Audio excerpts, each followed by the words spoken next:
সিউড়ি রামকৃষ্ণ আশ্রমের মহারাজজি আমাদের বলেন আমরা নাকি খুব ভাগ্যবান, কারণ আমাদের কাটোয়ায় গঙ্গার তীরে বাস। হ্যাঁ, তা অবশ্য বটে। তবে আমি ভাবি যাদের এলাকায় গঙ্গা নেই তাদের গঙ্গা স্নান করতে আসাটা একটা তীর্থ করতে আসার মতো ব্যাপার, বলো, সময় করে আসতে হয়। তবে আমরাও গঙ্গার তীরে বাস করে কি রোজ গঙ্গার ধারে আসতে পারি গো?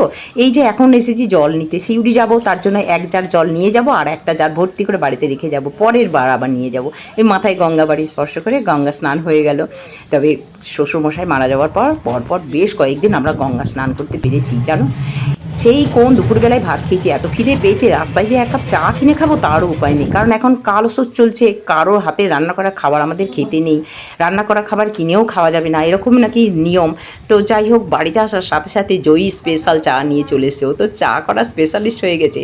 তো ওই বাসে আমরা যাতায়াত করি, তো বেশি জল একসঙ্গে নিয়ে যাওয়া যাবে না জানো, এই এক জার নিয়ে যাব আর একটা থাকবে, পরে আবার নিয়ে যাব। চলো সবাই একসঙ্গে চা খেয়ে নিই, ভালো থেকো, সঙ্গে থেকো।